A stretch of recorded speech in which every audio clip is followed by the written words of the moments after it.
Hey, welcome back to Connection Point Studies. We're in this series called Awkward, and I'm really thrilled to have Alex here. He's our tween pastor. He also does after-school care and a whole bunch of other things, sports ministry, and it's great to have you here. Thank you. It's good to be here. Yeah, and so what we're going to do today is we're going to continue in this series, and we're looking at the first chapters of a number of books of the Bible, especially the Gospels, that kind of had an awkward start, and really the story of Jesus' life is kind of an awkward start, and so that's what the focus is. So we've got a little bit of a question. I have a question for you. What's your most awkward moment in your life? What? Wow. My most awkward moment, well, I would have to say my little girl was 9 months old. I come home from work, and my wife informs us that we're pregnant. Wow. And we were not expecting, I was not expecting that news at all. So you have two kids within a year of each other, huh? Well, I mean, they're 17 months apart is what they are, months. yeah. Wow, that's it. Yeah, I guess that wouldn't work, a year from each other. Okay, that's awkward. So here we go. What we want you to do, with that in mind, you kind of shared an awkward moment. We want them to share an awkward moment. Let's give them a warm-up question. Yeah. That everybody answers. When is a time that you have been stunned to a point of being speechless?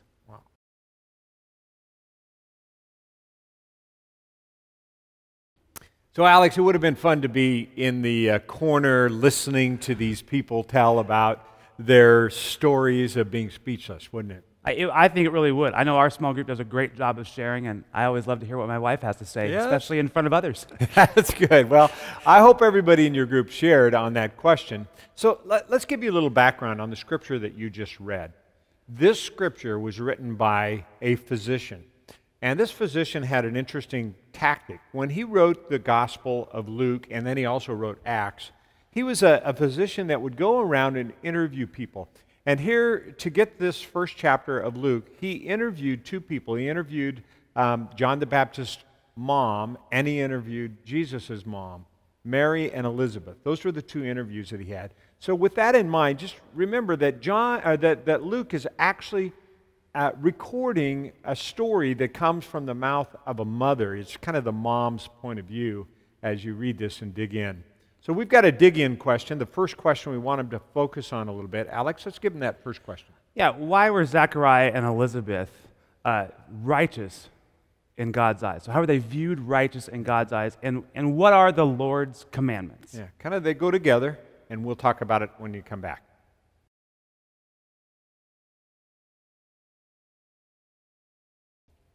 So, how would you answer that? Well, I mean, they followed God's commandments. They were righteous in God's eyes because of the way that they devoted themselves to follow in His commandments and His regulations. Right. What's interesting about Zechariah and Elizabeth, they were an interesting couple. They lived a ways away from Jerusalem because they were priests and they served, or especially Zechariah, served in the temple. And he had a life set apart for God. And what was great about Zechariah is that he just genuinely loved God. And when you love God, it changes your actions, doesn't it? It does, and it really molds. I mean, God molds your life when you're willing to love Him with everything. Right. So hopefully you think about that. Here's a couple that are genuinely living the love of God in their life. Now let's give them another question to dig a little deeper.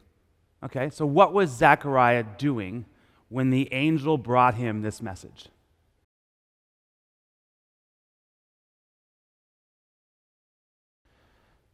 So Zechariah, being a priest, would have been selected only a couple of times in his life as the priest who would go into the Holy of Holies. So this was almost like winning the lottery for him. One of the two times in his life that he would go in there. This was a special moment. He served his whole life for this moment where he would go in. And they hadn't heard from God for years. So this moment for him was just, it was a God moment. You know how you talk about God moments? This was a God moment for him where he got a chance to go in and be the guy to go into the temple. And that's really what he was doing. He was just faithfully serving God. Now let's ask another question that goes a little deeper into the scripture. Okay. Did Zechariah believe what the angel told him? And what was his reasonings for not believing?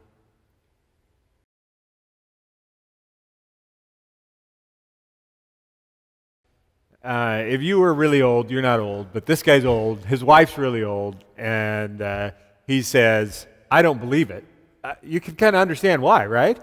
Yeah, I mean, how is this going to happen? I mean, Yeah. you humanly think, how can we do this? Yeah, it was an impossibility. And really, even deep in his heart, I think a long time ago, he really didn't ever feel like he was going to overcome the shame of being childless. And he loved his wife so much, and he knew this was a shame on their life. And I think it was just impossible for him to believe that. How do you think he overcame that belief system?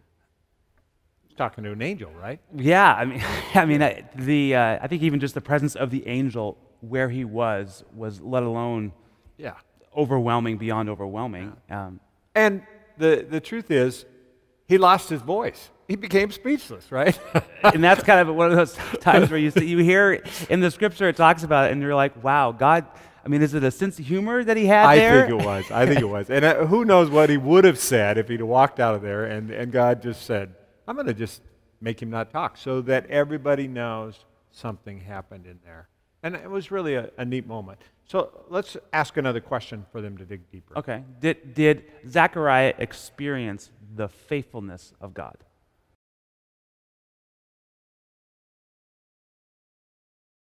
So, Alex, did Zechariah experience the faithfulness of God, do you think?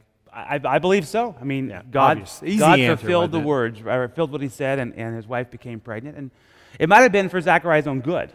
What do you mean by that? What? Well, I mean, he couldn't talk back to his wife during those 9 months of pregnancy. And she was older? She was older. It's probably okay. He Huh? probably got himself out of trouble by God gracing him with that. So. Yeah, do you think it would have helped us when our wives were pregnant? Sometimes I wish God would make me mute sometimes. There you go. Well, I know that Zechariah, if he were here today, would say to you, this was amazing. God did exactly what he said he would do. So let's take this whole scripture, Alex, and apply this. And this is a time in a group where we want you, everyone in your group, just much like the first question, this is a question that everyone in your group needs to answer. And let's take it and apply it to their lives. So give us an application here that they can work with here. Well, I know in my own life, I often, as much as I wish I wasn't, I often am so quick to doubt and so quick to forget that God really is just the doer of all things. I mean, so everything is possible through him, but yet I put my own limitations on myself just because of my human abilities. And I think that's really what Zechariah was doing there. I mean, his first thought is, wow, there's no way. I am old. Mm-hmm. And often sometimes when you get down on yourself, you begin thinking that way as well. And I think that's kind of what's going on here. Is a good life lesson. Right. So what we really want them to do is think about their own circumstances in life and how we doubt God and how God's come through. And maybe each, just like you just shared, a little bit, share in your own group about these circumstances and your doubts and then how God's come through. A good chance for you to do that. And then what we want you to do as a whole group is take a little bit of time, pray for each other, encourage each other, and we'll see you next week at Connection Point Studies.